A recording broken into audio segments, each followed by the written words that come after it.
అంటే ఎఫెసు తన సహోదరుల కంటే ఘనత పొందినవాడని అంటే ఘనము ఘనత ఒకటి అంటే సహోదరుడు మరి హెచ్చించబడినవాడయ్యాడు. ఎందుకు హెచ్చించబడినవాడయ్యాడు? యెషయా గ్రంథం 8:29 ఇది మొదటగా చూస్తున్నాం. 8:29 యెషయా గ్రంథం. జనులు సైన్యంలోకి అధిపతి యెహోవా చేత దానిని నేర్చుకొందురు. ఆశ్చర్యకరమైన ఆలోచన శక్తియు అధిక బుద్ధియు అనుగ్రహించువాడు ఆయనే. ఆశ్చర్యకరమైన ఆలోచన శక్తియు అధిక బుద్ధి ఇచ్చేదెవరో?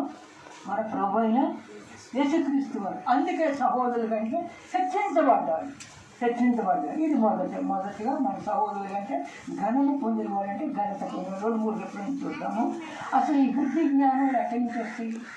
కొలసీలు రాసిన పత్రిక 2:3.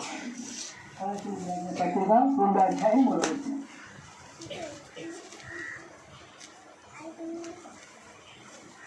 బుద్ధి జ్ఞానముల సర్వ సంపదలు ఆయన యందే గుప్తములై ఉన్నవి. ఆయన అంటే యేసుప్రభు. అంటే బుద్ధి జ్ఞానం అంటే యేసుప్రభు భయభక్తి కలిగే జ్ఞానం. అది ఎవరు ఏంటంటే యేసుప్రభు. అందుకే ఇజ్రాయేలుని తల్లి ఎంతో కష్టపడింది. చాలా కనేటప్పుడు చాలా ప్రాబ్లం అయింది. అయినప్పటికీ ఆ పేరు ఏదంటే వేదనతో కన్నప్పుడు కూడా సహోదరుల కంటే ఘనత పొందిన వాడయ్యాడు. అందుకే ఆయన దేవుని ప్రేమించాడు కనుక అధికమైన ఆలోచన శక్తి, బుద్ధి జ్ఞానం ఇచ్చారు. అందుకే మన పిల్లల గురించి ప్రార్థన చేసినప్పుడు కూడా శ్రేష్టమైన బుద్ధి జ్ఞానము జ్ఞాపశక్తి తెలివి వేసిన ఆరోగ్యం దయచేయమని ప్రార్థించాలి పిల్లలకి. ఎందుకంటే చదువుకుంటూ ఉంటారు కదా, చదువుకుంటారు, దేవుని మీద భయభక్తులు కలిగి ఉండాలి, కనుక అధికమైన ఆలోచన శక్తి ఇచ్చేది ఎవరంటే యేసుప్రభు. బుద్ధి జ్ఞానం ఇచ్చేది ఎవరంటే ఆయన. సర్వ సంపద ఆయనంటే గుప్తములైంది. 2-3 మాటలు మాట్లాడుకుంటాం. మీ బాగా చేసిన మాట 1 సమయంలో 2:31. నన్ను కనపరచు వాడిని ఆయన కనపరుస్తాను, నన్ను తృణీకరించు వాడిని నేను తృణీకరించలేను. ఇంకొక మాట చూస్తే సామెతలు 14:7 చూడండి. 7:14 ఇచ్చినట్టు 14:7 కానీ 7:14 అంటుంది. 7:14 చూడండి.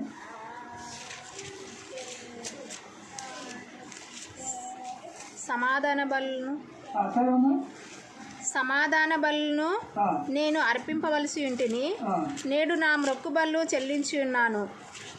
బుద్ధిహీనుని ఎదుట నుండి వెళ్ళిపోము, జ్ఞానవచనంలో వాని అందు కనబడవు కదా.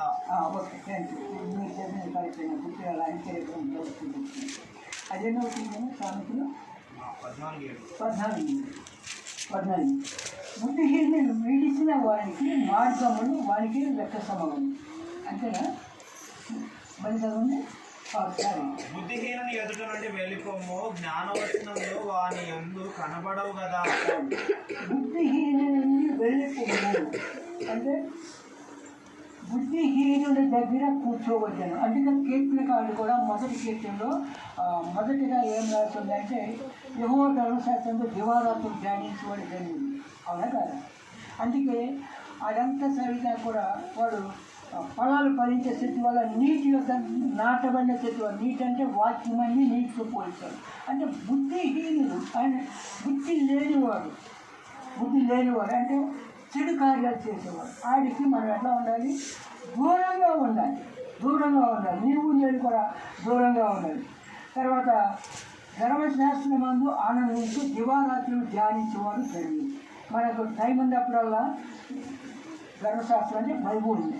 అప్పట్లో 5 గ్రంథాలు కలిసి ధర్మశాస్త్రం అంటే ఈ మొత్తాన్ని కలిసి బైబుల్ అన్నారు. బైబుల్ అంటే పరిశుద్ధమైన గ్రంథం. ఇందులో ఇది దేవుని మాటలు, ఆయన మాట్లాడిన మాటలు మనకిచ్చాడు. ఆ మాటలను మనం చదువుతున్నాము, వింటున్నాము. మరి ఆ మాటల ప్రకారం మనం అంటే ఘనంగా ఎంచారు. సహోదరుల కంటే ఆయన మన ఎబ్రేజీని ఘనంగా ఎంచారు. రెండోది కూడా ఇది మొదటిగా చూసాం. సహోదరుల కంటే ఆయన ఘనముగా ఎంచబడేవాడు ఆయన. తర్వాత 10 ఎబ్రేలు ఇజ్రాయేల్ దేవుని గురించి మొరపెట్టి అంటే ప్రార్థన చేసి ప్రార్థన చేశాడు. ఈ ప్రార్థన మొదటి నుంచి ఆయన ప్రార్థన చేయబట్టే మనం కూడా ప్రార్థన చేస్తే మన ప్రార్థన ఆలకించి అంటే మరొకటి ప్రార్థన చేసి ఆలకించి మన అవసరాలు అక్కడికిచ్చినాడు. 4వ అధ్యాయం 26వ వచనం ఆదికాండం. శత్రు ఆలోచన కన్నాక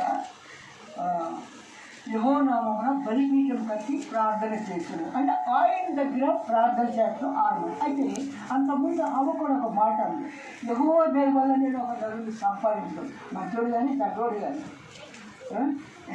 తర్వాత సంగతి యెహోవా దయ వల్ల నేను ఒక నలుగురిని సంపాదించాను. 4:25 చేతులు ఆలోచన కలిగిన తర్వాత 5వ అధ్యాయం ఆదాయం గురించి వాళ్ళు వస్తుంది. 4వ అధ్యాయం 26 వచ్చింది. మరియు చేతున్న కూడా కుమారుడు పుట్టెను, అతనికి ఆలోచన పేరు పెట్టింది. అప్పుడు యెహోవా నామమున ప్రార్థన చేయడం ఆరంభమైంది. అంటే ప్రార్థన అప్పుడు ఆరంభమైంది.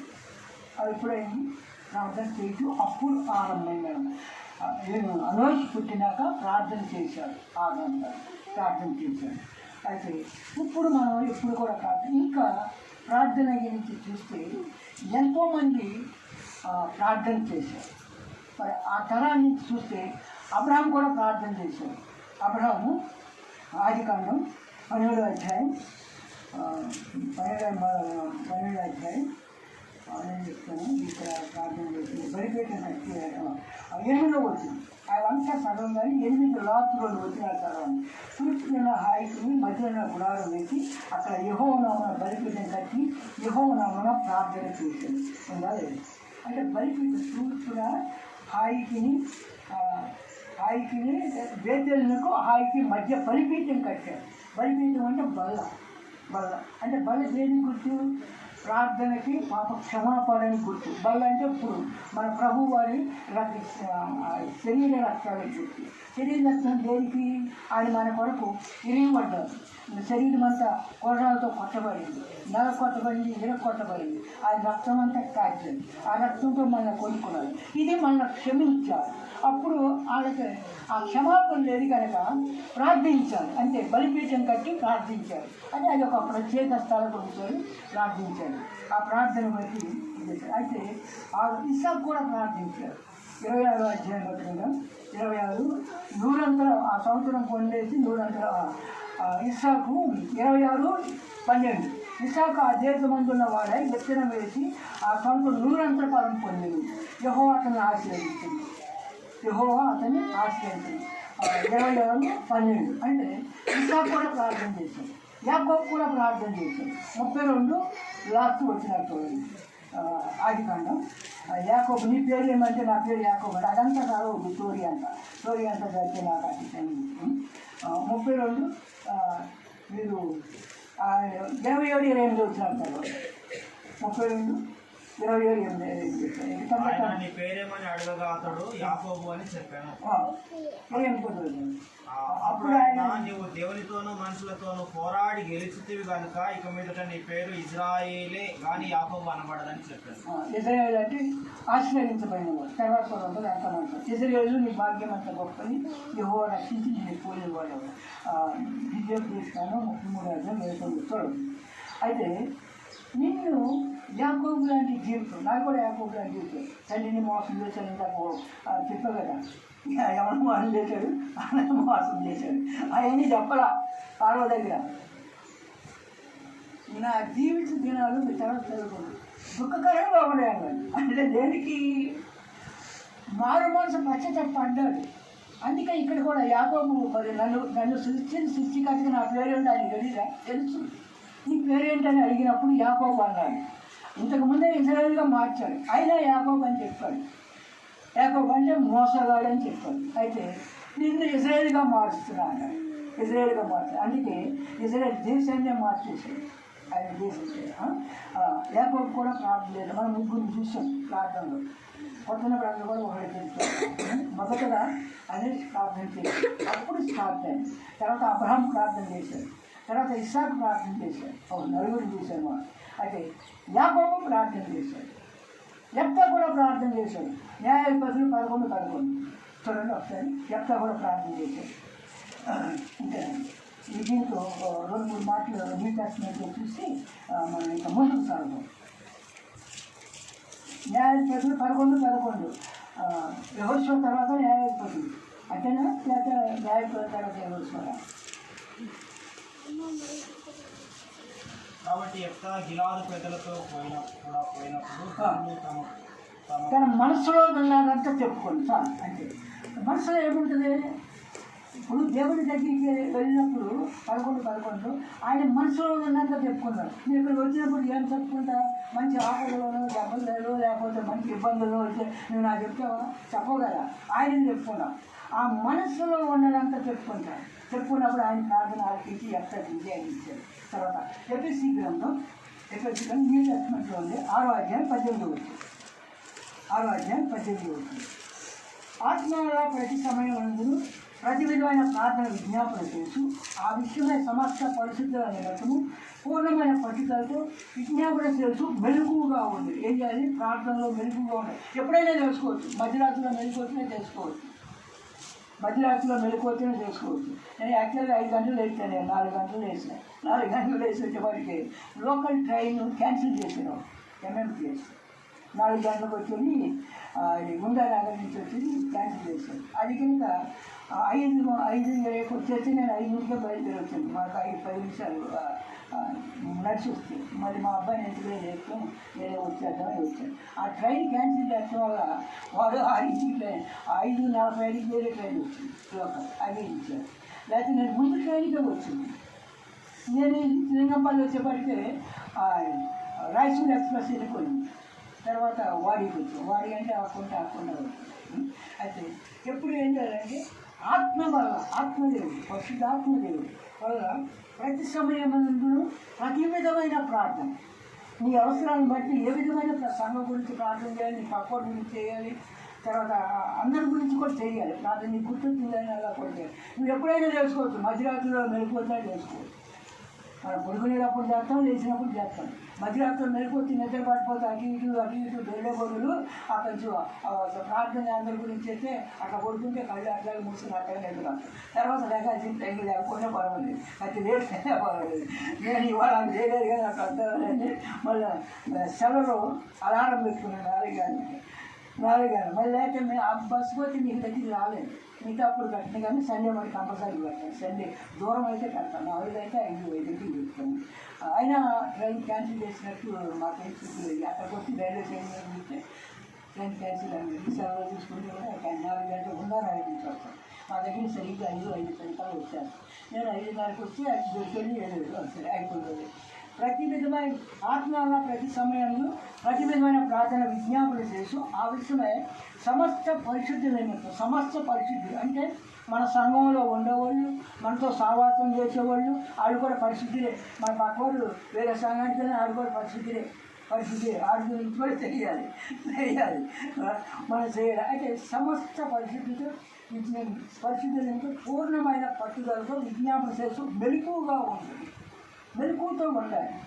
పాములు ఎప్పుడైనా చూసారో చూడలేదు దాన్ని లేదు, కానీ అది చాలా మెలకువగా ఉంటుంది. చప్పుడైతే చాలు, చక్కగా వేసేయకూడదు. చప్పుడు కొంచెం వేసేది అంటే దానికి చెవులు ఉండవు. పాముకి చెవులు ఉండవు. మా పాములు పట్టుకొని అడగండి శక్తులు. దానికి చెవులు ఉండవు. అది ఏ కప్పం తిన్నా ఏది తిన్నా దేవుడు దాని శాపం ఏంటంటే వాళ్ళు సృష్టించినప్పుడు అందమైనగా దాని మీద సృష్టించారు. సాతాను దానిలో ప్రవేశించినప్పుడు శపించాడు. ఇప్పుడు బ్రతికి తినడం అంతా కడుపుతో బాధపడ్డాడు. అప్పుడు ఎత్తిగా అది మట్టి తింటేనే దాని కలుగుతుంది. మీరు ఎవరన్నా అడగండి, పాములు పట్టుకొని కానీ డాక్టర్మైనా అడగండి, ఏ పాము అయినా సరే మట్టి తినాల్సింది. దానికి దేవుడు మట్టి తినమని రాశాడు, మట్టి తినమని చెప్పాడు. అది పట్టి తిన్నా మట్టి తింటేనే అరుగుతుందని దయచేసి అంతా మార్చేశాడు సాతాను. అందుకే అది బతికిన దినాలు కడుపుతో పాకినట్టు శాపం దానికి వచ్చిన శాపం ఏది. అయితే సమస్తాన్ని పడింది. అంటే కొలసీలకు రాసిన పత్రిక 4వ అధ్యాయం 2వ వచనం. ఇంకో మాట చూసి మనం చేద్దాం. 4వ అధ్యాయం 2వ వచనం చదవండి ఎవరైనా. ఈ ప్రార్థనలు నిలకడగా ఉండి కృతజ్ఞత కావాలి. దాని నుండి మెలుకోవాలి. మరియు నేను అనేక బంధకములు ఉండబడే కారణమైన క్రీస్తు మరణం గురించి నేను మీకు బోధించే విధంగానే ఆ మరణను వెళ్ళవలసి ఆ వాక్యం పెట్టి అనుకూలమైన సమయాన్ని దేవుడు దయచేయాలని మా కొరకు ప్రార్థించింది. ఇవన్నీ మనం కానీ ప్రార్థన నిలకడగా ఉన్నాడు. అటు ఇటు పరిగెత్తుంది. ఆ సమయానికి ఈ సమయానికి ఎక్కడున్నామో అక్కడే ఆ సమయంలోనే ప్రార్థించి నిలకడగా ఉంది. అయితే నిలకడలో కృతజ్ఞత ఉండి మెలకుగా ఉంది. అక్కడ కూడా ఎపిసీలు కూడా మెలకుగా ఉండాలని చూసాం. ఇక్కడ కూడా మేము ఇప్పుడు ప్రార్థనలో పట్టుదల కలిగి ఉండాలి. రోమిలకు రాసిన పత్రిక 12:12 ఇంకో మాట చేసి ముందు చేస్తుంది. నేను మాట చెప్తాను. మీరు రోమిలకు రాసిన పత్రిక 12:12 మెలకు కలిగి ఉండాలి. ప్రార్థన నిలకడగా ఉండాలి, మెలకుగా. అందుకే నేను చెప్తున్నాను. నిరీక్షణ గలవారై సంతోషిస్తూ శ్రమయందు ఓర్చగలవారై ప్రార్థన యందు పట్టుదల కలిగి ఉండుడి. చాలు మొట్టమొదటి ఏమిటంటే నిరీక్షణ గలవారై. నిరీక్షణ అంటే ఏంటి? కంటికి కనపడదు కానీ నిరీక్షణ అంటారు. మనం వేసుకున్నాము చూడాల అని వాక్యాన్ని చూసాం. అయితే ఆయన ఉన్నాడు, మన పనులోకి పెట్టుకున్నాడు, ఆయన ద్వారా మనం రక్షించగలం అనే నిరీక్షణ కలిగి ఉన్నాం. నిరీక్షణ అంటే కనపడదాన్ని నిరీక్షణ అంటారు. కనపడదాన్ని నిరీక్షణ. తర్వాత నిరీక్షణ కలిగి ఉంది. తర్వాత నాకేంటి? నిరీక్షణ శ్రమ ఎందు ఓర్పు. నాకు శ్రమ వచ్చింది, దుఃఖం వచ్చింది, కష్టం వచ్చింది, బాధ వచ్చింది అని నేలపాటు కూర్చోండి. శ్రమలో ప్రార్థించాలి. యాకోబు రాసిన పత్రికలో 4:19 వచ్చేలో ఉంది. అక్కడ ఒకసారి చూద్దాము. యాకోబు రాసిన పత్రిక 4:12 మధ్యలో ఉంది.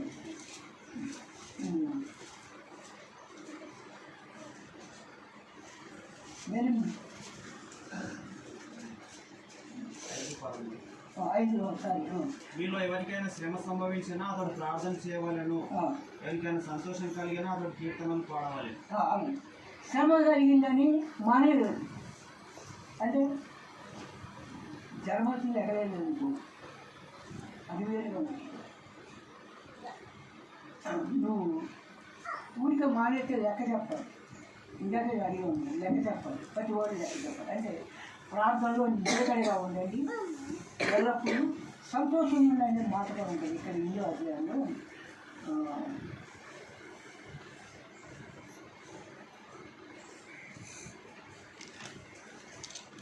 నీతి నిరీక్షణ గలవారై సంతోషంగా ఉంది. అది ఇది ఇందులోనే ఉన్నాయి. 12 నిరీక్షణ గలవారై సంతోషంగా ఉండి పట్టుదలగా ఉంది. ఇంకో మాట చూపించారు. పిలుపు 4:4 పిలుపు రాసిన పత్రిక 4:4 వచ్చంలో ఎల్లప్పుడూ ప్రభువును ఆనందించి మరలా చెప్పింది.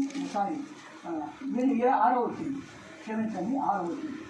దేన్ని గురించి సిద్ధపడి కానీ ప్రతి విషయంలోనూ ప్రార్థన విజ్ఞాపన చేత కృతజ్ఞతాపూర్వకంగా మీ విన్నపములు దేవుడికి తెలియజేయండి. మన విన్నపాలు ఏంటో ఉంటాయో, మనం ఏదైతే కావాలనుకున్నాం అవన్నీ దేవుడికి ఏం చేయాలి? తెలియజేయాలి. అంటే దేని గురించి చింతపడదు. నాకు అది లేదు, ఇది లేదు, ఆయనకి అన్నీ ఉండే, నాకేం లేదు అనుకోవద్దు. ఈ లోకం అశాశ్వతమైంది. ఇట్లా వచ్చి చెప్పవాలి, కంటికి కనపడి ఆవిరైపోవాలి, మాయమైపోవాలి. ఎప్పుడు ఏది చేయాలో నీకు అప్పుడు ఇస్తారు. నువ్వు ప్రార్థించు. నీ ప్రార్థనలో నిలకడగా ఉంది, సంతోషంగా ఉంది, నిరీక్షణ కలిగింది. నాకు ఇస్తానని నమ్మకం కలిగింది. నిరీక్షణ అంటే నమ్మకం కాదు. తర్వాత ఎల్లప్పుడూ ఆయన ప్రార్థించు.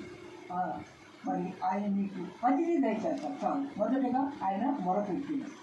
ఇది రెండో చూద్దాం. మొదటిగా గణపరచబడి ఆ గణంలో ఎవరెవరు ప్రార్థన చేశారో వాళ్ళు ఎవరు కనపడుతుంది, నన్ను గణపరచమని గణపరచాలి. నివేదిలో అట్లాగే ప్రభువుని కనపరచాలి, ఆయన కనపరచాలి. సరే, మరి అలాగే సమయంలో కూడా ప్రభు కనపరచాలి, అన్నాన్ని కూడా అంటారు. ఆయన మనం చూడం. తర్వాత రెండో మాటగా మరి ఏం చూద్దాం. తర్వాత మొరపెట్టిను అంటే ప్రార్థించుకున్నాను.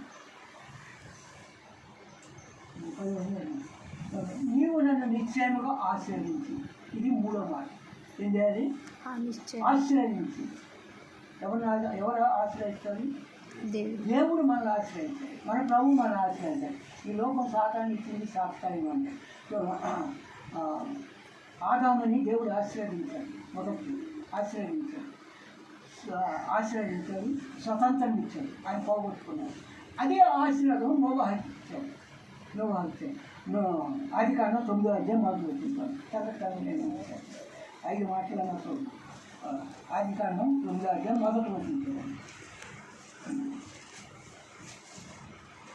మరియు దేవుడు నోవాహును అతని కుమారులను ఆశీర్వదించి మీరు ఫలించి అభివృద్ధి పొంది భూమిని నింపుడి. చాలు, ఫలించి అభివృద్ధి పొందని ఆదాము కూడా అదే అధ్యాయం. అయితే 12వ అధ్యాయంలో మొదటి 2-3 మాటలు, అయితే ఆదికాండం 17లో కూడా చూసిన సరే 12 చూడండి. ఆదికాండం 12వ అధ్యాయం మొదటి 2 వచ్చినారు చూడండి. యెహోవా నీవు లేచి నీ దేశం నుండి నీ బంధువుల యొద్ద నుండి నీ తండ్రి ఇంటి నుండి బయలుదేరి నేను నీకు చూపించు దేశంలోకి వెళ్ళుము.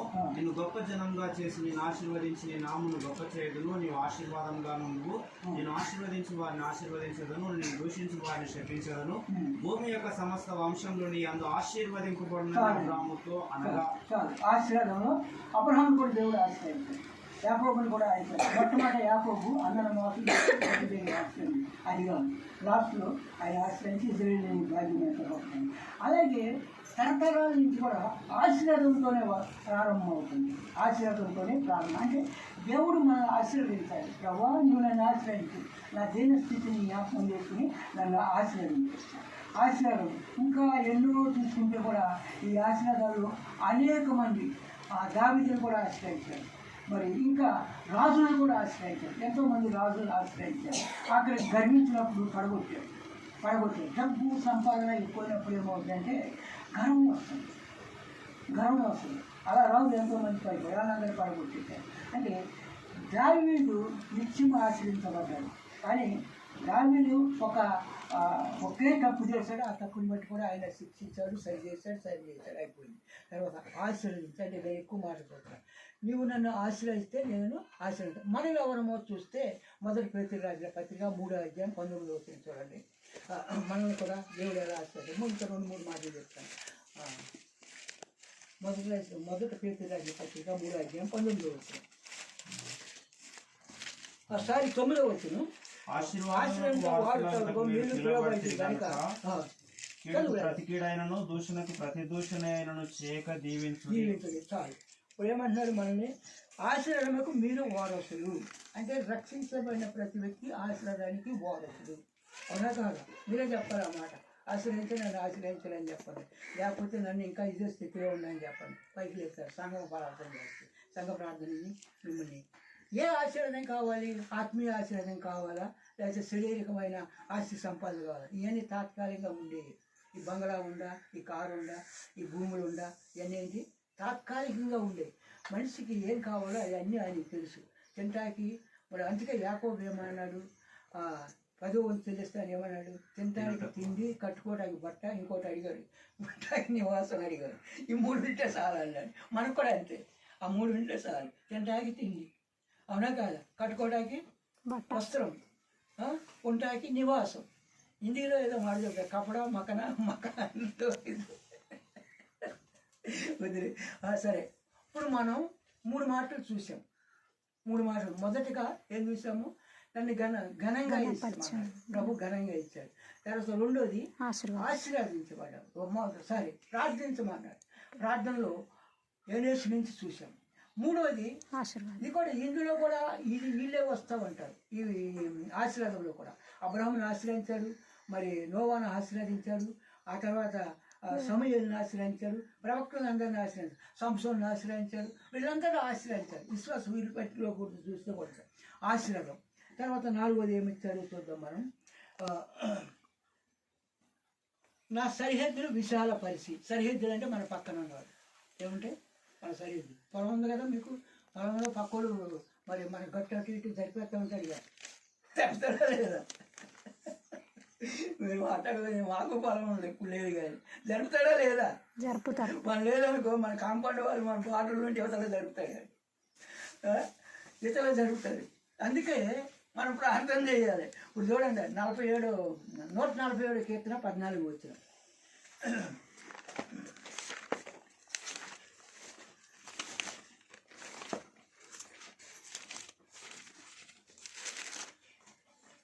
ఈ సరిహద్దుల్లో సమాధానం కలిగేవాడు ఆయనే, మంచి గోధులతో నిన్ను తృప్తిపరిచేవాడు.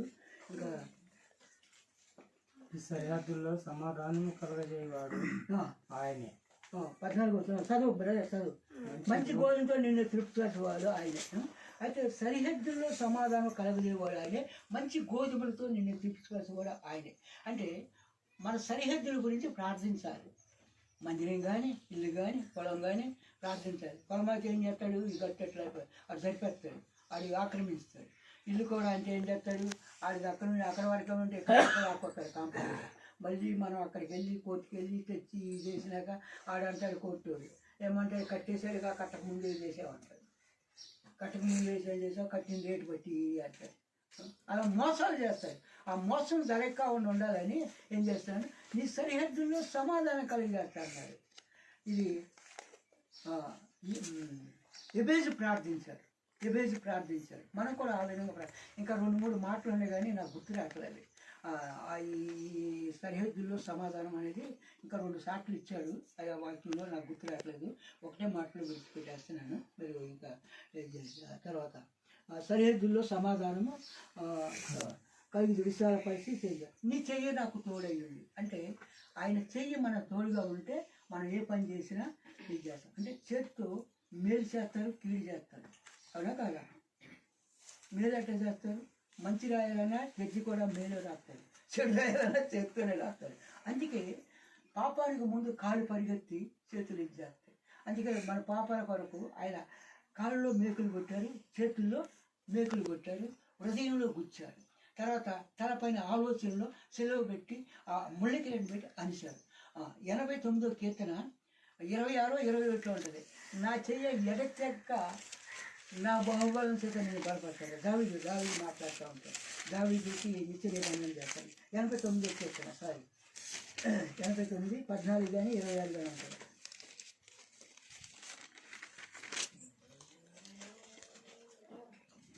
సారీ 21. నా చెయ్యి ఎడతెక్క వాడిని తోడైను, నా బాహుబలను అతను బలపరచును. అంటే చెయ్యి ఎడతెక్క తోడైంది. దేవుని చెయ్యి ఎడతెక్క తోడై అంటే మనకు శత్రువుడు అంటాడు. ఇంకా అక్కడే ఆడిపోతాడు. ఎవరు? సాతాను. మనం టచ్ చేయలేడు అనమాట. అది ఎజ్రా 8:22 దేవుని హస్తం మనకు తోడుగా ఉంటుందంట. ఇంకో 2 మాటలు గుర్తొచ్చి చెప్తాను, లేకపోతే చేస్తాం. అయినా దేవుని చెయ్యి మనకు తోడుగా ఉంటే మనం ఏ పని అని చేస్తాం. ఎజ్రా ముందు వస్తుంది. ఎజ్రా న్యాయాధిపతులు తర్వాత రూతు ముందు వస్తుంది. ఎజ్రా 8:22 చూడండి.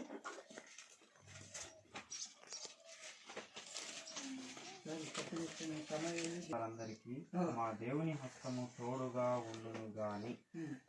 ఆయన హస్తములో ఆయన ఉగ్రత నిర్మించబడి. అయితే ఇందులోనే ఈ ఎజ్రాలోనే 2-3 సార్లు కూడా ఉంది, మా దేవుని హస్తం మాకు తోడుగా ఉంది.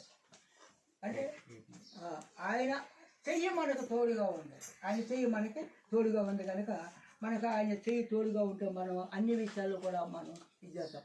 సరిహద్దులో సమాధానం కలిగేది ఆయనే. ఆయన చెయ్యి మనకు తోడుగా ఉంచేది ఆయనే. మనం ఏ పని చేయాలన్నా ఆశ్రయించాలి. అంటే మన చేసే పనులు క్రియలు బాగుండాలి. మరి చేత్తో దీవిస్తారు. కొంతమంది చెయ్యి చాలా మంచిది అంటారు. అవునా కదా? ఇప్పుడు డాక్టర్ కూడా ఉన్నాడు అనుకో, ఆడు చెయ్యకైనా కూడా అంటారు. ఆడు పట్టించినా కానీ నేను బంగారం అంటారు. మనకి తప్పలేమయ్యి. అవునా కాదంటారా? అంటే దేవుని చెయ్యి మనకు తోడుగా ఉంటే మనం విజయం సాధిస్తాం. ఇప్పుడు సైన్యాధిపతి యెహోవా అన్నారు. వాళ్ళు యుద్ధానికి వెళ్ళేటప్పుడు మరి ఆయనకి మాకు నువ్వు తోడుగా ఉండు అన్నారు. అంతే కదా, నువ్వు తోడుగా ఉండి సరే. దానికి కూడా చాలా సార్లు ఉంది కీర్తనలో ప్రార్థించినట్టు. అంటే నేను అవన్నీ చెప్తలేదు కానీ 2 మాటలు మనకు బాగా తెలియదు. తోడుగా ఉండి విజయాన్ని సాధిస్తాం. ఏదనుకున్నా అది. ఇప్పుడు నువ్వు ఎగ్జామ్ రాయాలంటే చెయ్యాలి, ఏం చేయాలి? రాయాలి. అవునా కాదా? రాయాలా లేదా? పని చేయాలా, చెయ్యి పని చేయాలి. అందుకే దేవుని హస్తం మనకు తోడుగా ఉండాలి. అందుకే ఎజ్రా కూడా మాట చెప్పాడు. ఇంకో మాట తీసుకుందాం. కీడులో నుంచి నన్ను తప్పించును. కీడు అంటే తెలుసు కదా. లేవికాండం 18:19 చూడండి.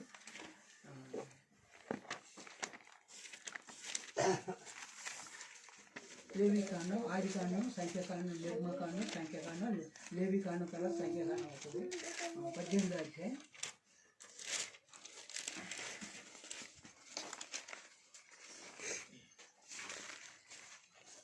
ప్రతికీడు చేయకూడదు, నీ ప్రజల మీద కోపం ఉంచుకొనగా నిన్ను వల్ల నీ పొరుగు అని ప్రేమించవాడిని. కీడికి ప్రతి కీడు చేయదు, ఎవరు చేసినా సరే ప్రతి కీడు చేయదు. అయితే సామెతలో కూడా 2 సార్లు ఇచ్చాడు కీడు గురించి. మరి నాకు ఆ మాట సరిగ్గా గుర్తు రావట్లేదు సామెతలో. మరి నేను చూసి చెప్పాను 20-22 ఎంత ఉంది, అయితే 22-22 మాట ఉంది, చూసి చెప్పాను.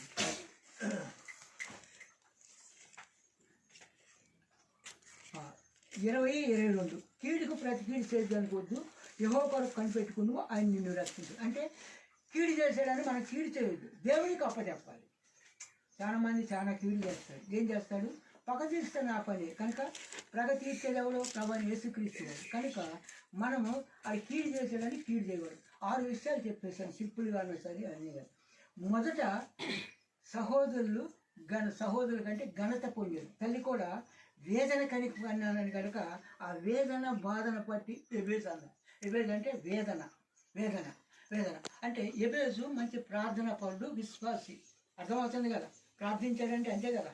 ప్రార్థన ఎవరు చేస్తారు? మరి అంతకుముందు ఆనోసు ముందు ఎవరు చేయలేదే.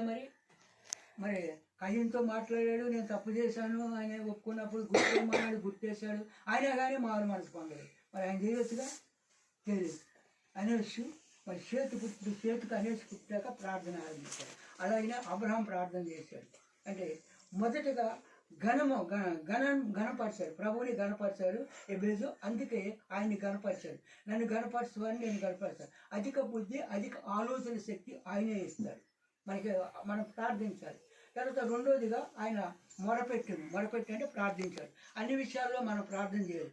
కుటుంబం విషయంలో, సంఘం విషయంలో, మన ఆర్థిక విషయంలో, మరి మన అన్ని విషయాల్లో ప్రార్థన చేయాలి. అయితే ఆ తర్వాత ఇంకోటి 3వ మాటగా ఏం చేస్తాం? మనం ఆశీర్వదించమన్నాడు. నువ్వు నిత్యము ప్రార్థిస్తే ఆశీర్వదిస్తావు. నేను ఆశీర్వాదంగా ఉండాలని 1 పేతురు 9:3-9 ఆశీర్వాదానికి వారసులతో తీశారు. కనుక ఆ ఆశీర్వాదాన్ని తీసుకోవడానికి మీరు వచ్చారు. ఆయన చేత ఆశీర్వాదం పొందాలి. ఆయన చెయ్యి నీకు తోడుగా ఉండాలి. నీకు చేసే పని అంతా సక్రంగా అంత సఫలమయ్యేటట్టు చెయ్యి తోడుగా ఉంటే నువ్వు వ్యవసాయం చేసినా, ఏ పని చేసినా, కోసినా, రాసినా, కొత్తమంటే కొత్తలు కానీ ఏదైనా కానీ అవునా కదా, ఏది చెయ్యి తోడుగా ఉండాలి. చెయ్యి తోడుగా ఉంటుంది. అందుకే దావీదు మంచి చక్కని మాట అంటే ఏదైతే ఆయన నా బాహుబలం అన్నాడు. నీ చెయ్యి నాకు ఎడతెగక నీ బాహుబలం నాకు ఉంది అన్నాడు. అంటే ఎడతెగక ఉండటం వల్ల బాహుబలం అన్నాడు. నీ చెయ్యి తోడుగా ఉంది అన్నాడు. తర్వాత సరిహద్దుల్ని విశాలపరచమన్నాడు. నా పక్కల గురించి వాళ్ళ గురించి అందరినీ ప్రార్థించేది. లాస్ట్గా సరిహద్దులు చెయ్యి తోడుగా. తర్వాత కీడు, మన ప్రతివాడు కీడు చేస్తాడు. నేను అదే చెప్పాను. మన వాళ్ళ గురించి ప్రార్థించకపోతే పొలం ఉంటే పొలం గట్టిగా జరిపేస్తాడు, ఇల్లు స్థలం ఉంటే ఇల్లు స్థలం చేస్తే ఆక్రమిస్తాడు. మనం ఇవన్నీ ప్రార్థన చేస్తే దేవుడు చూస్తూ ఉంటాడు, ఊరుకోడు. ఎవరో ఒకటి తిరిగి వాళ్ళు ఎక్కడ ఉండాలో అక్కడికే ఉంటాడు. మొట్టమొదటిగా గణపరచబడ్డాడు. నన్ను గణపరచమని నేను గణపరచాను. అధిక బుద్ధి, ఆలోచన శక్తి ఇచ్చేది ఆయనే. తర్వాత రెండోది ప్రార్థించమన్నాడు. ఆయన ప్రార్థించడం వల్ల విజయాన్ని సాధించాడు ఎబేజు. అందరికన్నా గొప్పవాడయ్యాడు. మూడోదిగా మరి నన్ను ఆశీర్వదించు అన్నాడు. ఆయన ఆశీర్వదించాడు, అత్యధికంగా ఆశీర్వదించాడు. ఆమె కళ్ళైతే ఎంతో బాధతో కన్నాయి, అయినప్పటికీ ఆశ్రయించబడ్డాడు. నా సరిహద్దులో సమాధానం పడతాను. ఆయన అంటే ఉండే ప్రదేశంలో సమాధానాన్ని కలిగి చేశాడు. తర్వాత నీ చెయ్యి నాకు తోడుగా ఉంటాడు, చేసే పనులు తోడుగా నాకు కీడు రాకుండా ప్రార్థించాడు. 5 విషయాలు అంటే 6 విషయాల్లో ప్రార్థించాడు. 6 విషయాలు దేవుడు సఫలం చేశాడు. కనుక బలలో పాల్గొంటుకుంటూ మనం హెచ్చరికలు తీసుకుని పాల్గొందాం. మొదటి కొరింథీయుల రాసిన పత్రిక 11వ అధ్యాయం అందరం కలిసి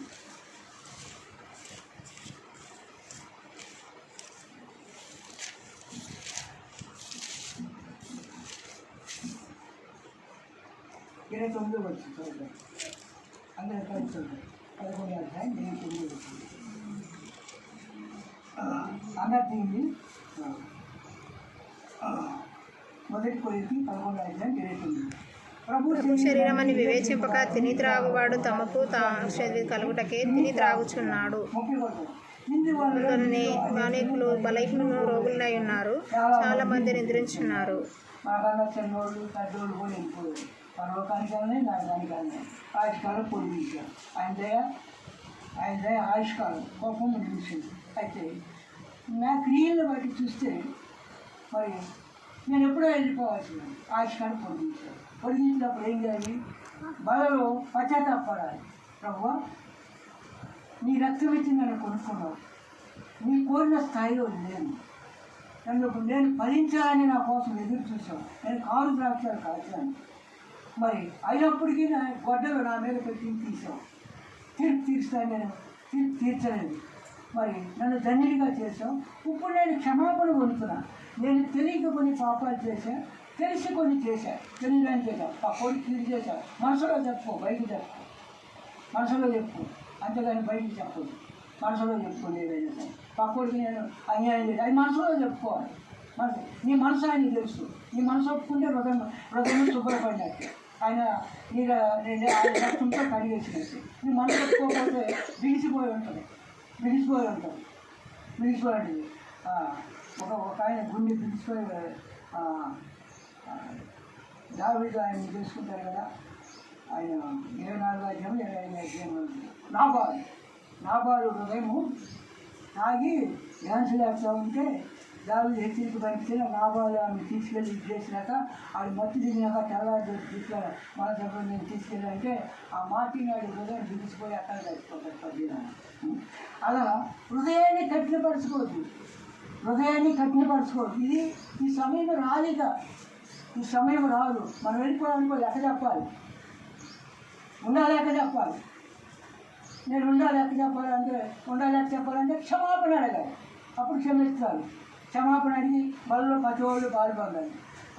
రక్షించబడిన ప్రతి వ్యక్తి బల్లో పాల్గొనాలి. ఇందువల్ల మీరు అనేకులు రోగులు అవుతున్నారు, మంచంలో వాళ్ళు ఎగలేకపోతున్నారు. ఇంకా మంచంలో ఎగలేనప్పుడు ఇంకా బిగిస్తారు, వీడు ఇంకా ఒప్పుకోవట్లేదు అనుకుంటారు. అంతే కదా, ఇంకా ఒప్పుకోకపోతే ఏం చేస్తాడు? కాలు చెయ్య ఏడుస్తుంది, ఇంకా పడుకోరా బాబా అంటాడు. అన్నీ ఒప్పుకున్నాక రా అంటాడు. అప్పుడు దాకా విశ్వాసించేవాడు. సంపూర్ణంగా ఆయనలోకి వస్తేనే పిలుస్తాడు. ఆయన నువ్వు వయసులో కానీ ముసలు ఉన్నామని ఇంకా ఏదన్నా కానీ పిల్లలా ఉన్నా కానీ రక్షించబడిన వ్యక్తి ఒకసారి నోటితో మా ప్రభువుని స్వీకరించినాక ఒప్పుకున్నప్పుడు ఆయన ఇంకా మిగిలి ఉంటే దాన్ని బట్టి ఇచ్చేస్తాడు. ఒక ఆయన చెప్పాడు, ఆయన డిగ్రీ చదివేటప్పుడు ఆ మేనమామ ఊరికి దొంగిలించాడు. నిజంగా చెప్పాడు, సాక్షి చెప్పాడు, దాన్ని చెప్పవచ్చు. దొంగిలించే మేనమామ, సొంత మేనమామ వాళ్ళమ్మ ఆయన డిగ్రీ చదువుతున్నాడు గుంటూరు లైలా కాలేజీలో. అయితే దాన్ని ఏం చేశాడంటే ఆయన గుర్తుపడతాడని రీమోడల్ చేయించాడు. అంటే పైది తీసేసి మళ్ళీ చేయించాడు. పాపాన్ని కప్పిలేదు, దేవుని మనసులో చెప్పుకోవాలి. అప్పుడు చూపించాడు ఆయన కళ్ళు. ఆయన ఇప్పుడు రాగిపోతుందని పాస్ ఆయన కూడా సేవ చేస్తాడని చెప్పాడు సాక్షి. ఇలాంటివి చెప్పవచ్చు, అంతేగాని వేరే విషయాలు చెప్పకూడదు. అవి మనసులో ఒప్పుకోవాలి, అన్నీ మనసులో ఒప్పుకోవాలి. సరే, మిమ్మల్ని మీరు పరీక్షించుకుని బలలో పాల్గొనకపోతే ఇంకెవరో నాకు తెలియదు అంటారు. కావాలని ఇంటికైనా చదువుకోండి. మత్స్య స్వార్థ 7:23. అప్పుడు ఆయన నీ పేరు దెయ్యాలు రాయబోతాను, రోగులు స్వస్థపరిచాను, అది నీకు వరం ఇచ్చా. నువ్వేం చేస్తావు? నీ పేరు చెప్పుకొని చెట్టుకాయలు అమ్ముకొని బతుకావు, కానీ నువ్వు మారు మనసే పొందలేదు. నీవెవరో నాకు తెలియదు అంటూ చూసేస్తాను. కనుక మారు మనసు పొందండి. మరి మారు మనసు తగ్గ ఫలితాన్ని పొందండి, ఫలాన్ని మీకు ఇస్తాను.